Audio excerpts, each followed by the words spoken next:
남편 사연입니다. 남편은 결혼 후 언제부터인가 저희 친정에 안 가려고 했습니다. 결혼한 지 5년째인데 저보고 애 둘 데리고 혼자 다녀오라고 했습니다. 친정 부모님 생신 때도 이 핑계 저 핑계 가진 핑계 다 대고 안 갔고요. 물론 그럴 땐 따로 전화는 드립니다. 그렇지만 드러내놓고 저희 친정 식구들하고 거리를 두네요. 이유를 물어봤습니다만 그때는 답을 해주지 않았습니다. 제가 생각하기엔 남편의 그 자격지심 때문인 것 같습니다. 저는 위로 언니 둘이 있고요. 물론 형부도 둘이 있어요.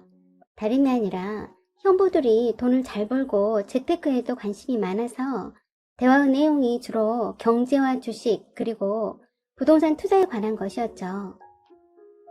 비록 저희가 결혼한 지 5년이나 되었지만 언니 둘 다 늦게 한 결혼 탓에 큰언니는 4년 되었고 작은언니는 6년 되었어요. 그런데 두 언니들 모두 다 형부 덕분에 매년 자산이 눈에 띄게 증가했습니다. 남편이 아마 기죽어서 그런가 생각됩니다. 결혼 후 2년쯤에 주식으로 돈을 많이 잃었었거든요. 그런데 두 형부들은 주식으로 수익 잘 내고 있고 부동산 투자도 잘하고 있어서 그래서 기죽어서 그런 거 아닌가도 생각했습니다. 아무리 그래도 친정 부모님 생신일인데도 안 가고 모처럼 모이는 언니들과 형부들과 만나는 자리인데 지 멋대로 가기 싫다고 하는 건 이해가 되지 않았습니다. 따로 형부들이 자꾸 물어보는데 저도 핑계대고 말하느라 힘들었고요. 처음엔 회사에 갑자기 중요한 일이 생겼다는 둥 친한 친구가 내려와서 지금 아니면 만날 수 없으니 얼른 보고 가겠다는 둥 급한 일 좀 잠깐 보고 오겠다는 둥 하면서 이리저리 핑계 대길래 정말 그러는 줄 알았습니다. 그런데 그게 반복되더라고요. 이번에 친정엄마 생신 축하 겸 해서 토요일 점심때 미리 약속하고 친정 식구들 모두 모이기로 했습니다. 늦잠 자는 남편에게 깨우면서 물었네요. 오랜만에 어머니한테 다녀올까? 하고 시어머니한테 가자고 떠봤더니 금세 아 그래?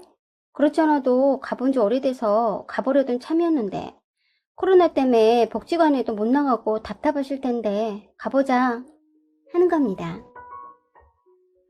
그래서 제가 오늘 피곤하진 않겠어? 가면 저녁 때는 올 텐데 괜찮아? 응 괜찮아. 삼겹살 사가지고 가서 엄마랑 구워 먹고 저녁까지 먹고 오자.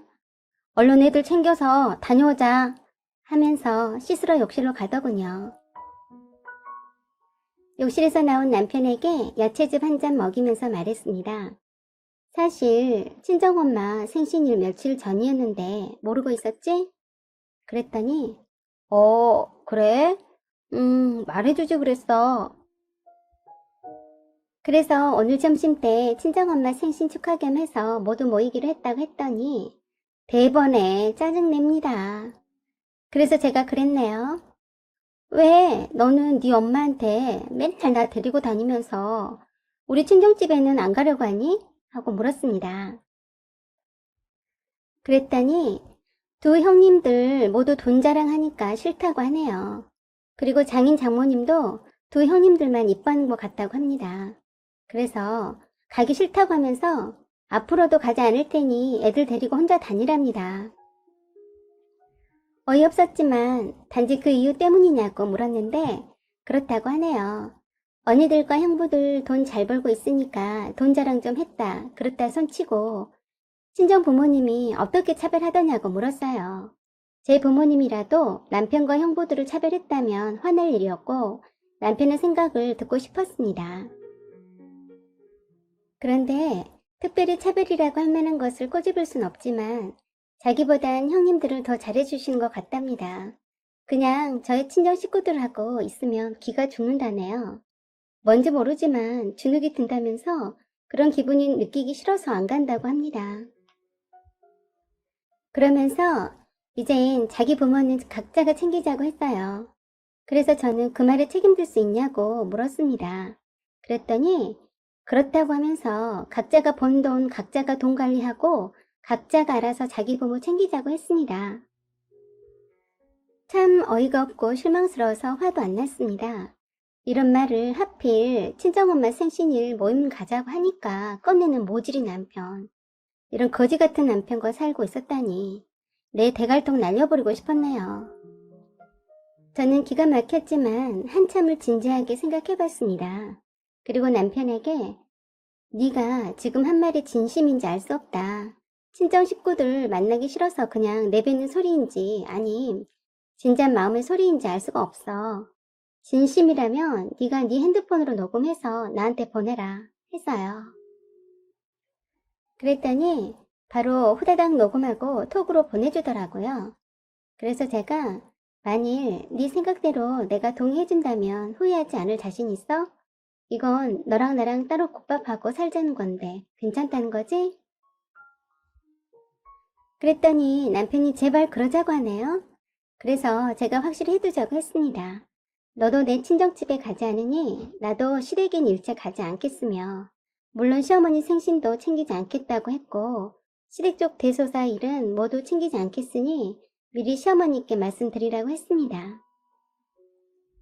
따로 국밥이니 앞으로 밥은 네가 네 거 알아서 챙겨 먹고 생활비 공동 지출비는 똑같이 반반 내고 공동 지출비는 모두 네 통장에서 자동이체로 바꾸고 육아 교육은 내가 전적으로 전담하고 있으니 네가 육아 교육비는 다 부담하고 시어머니에게 생활비로 매달 드린 130만 원은 이제 못 드리니 네가 알아서 해라 했어요.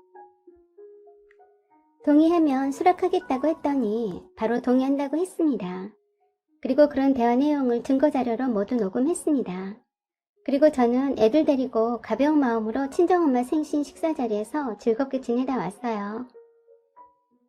친정 식구들 그동안 눈치챘는지 늘상 안 나타나는 남편 소식 더 이상 궁금해하지 않았고요. 며칠 있다 언니들과 이 문제를 함께 의논해보려고 했어요. 제 계좌로 연결된 자동이체 모두 끊었고요. 제가 들어놓은 애들 보험도 수익자를 제 앞으로 돌려놓았고요. 남편 보험의 수익자도 제 앞으로 되어 있는지 확인했고 남편이 알만한 내 통장 비번도 바꿨고요. 휴대폰 잠금 장치도 새로 바꿨습니다. 무슨 유난을 떠냐고요? 따로 국밥하지 않는 남편을 어찌 믿습니까? 이 정도면 남보다 못한 관계가 될 수도 있는 거라 생각되었고 만일을 대비해야죠. 이미 실망한 남편 붙잡고 아웅다웅하기 싫었습니다. 남편 밥 안 차려주고 애들 먹을 것만 챙겨도 엄청 소홀하더군요. 남편을 포기하니 참 마음도 편안해졌어요. 지낼만 했습니다. 그리고 한 달이 지나서 회사 근무 중에 어느 날 지방에 사는 시누이한테서 전화가 왔어요. 시어머니랑 통화했는데 기운이 없어 보인다고 한번 내다봐 달라네요. 그래서 지금 바쁘니 퇴근해도 내다볼 수 없다고 했습니다. 오빠한테 전화하라고 하고 끊었네요. 그리고 남편이 시어머니한테 가든 말든 신경 안 썼어요.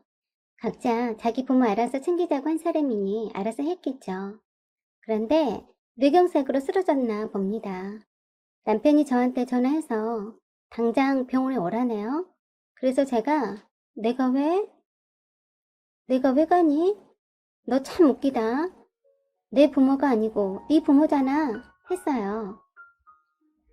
아니, 지 부모가 쓰러졌으면 아들인 지가 회사에서 뛰어가면 될 일을 어이없게도 저보고 회사에서 일하다 말고 저보고 가라네요. 각자 자기 부모 알아서 챙기자고 한 말 벌써 잊었냐고 말해주면서 내가 네 부모 쓰러진 걸 왜 너는 안 가면서 나보고 가라고 하니? 하면서 알아서 해라고 했습니다. 솔직히 남편만 아니었으면 시어머니한테 당장 달려갔을 겁니다만 시어머니가 운이 좀 안 좋으셨던 거죠. 남편은 지금 회사에서 당장 갈 수 없으니 병원에 가봐달라고 부탁했지만 네가 알아서 할 일이다라고 하며 전화 끊었습니다. 못된 자식 아닙니까? 일이 무엇이 중하다고 지 엄마가 쓰러졌다는데 병원에 못 달려간답니까? 그게 저 믿고서 그런 거 아니냐고요. 시누이도 굳이 올케가 회사 근무 중인 거 알면서도 지 오빠한테 먼저 전하지 않고 올케한테 하는 것도 얄밉네요. 자기네들 필요할 때만 써먹고 조금이라도 불편하면 버리는 개자식이 이놈의 남편 새끼입니다. 바로 한 달 전에 친정엄마 생일 자리에 지가 불편하다는 이유로 가기 싫어서 나한테 각자 자기 부모 알아서 챙기자고 하면서 따로 국밥 외쳤던 놈이 아쉬운 처지가 되니까 벌써 잊어버린 것 같아요. 퇴근 후에도 전 바로 집으로 와서 평상시 생활했고요. 남편은 병원에 있는지 어쩐지 안 오더라고요. 전 가지 않았습니다.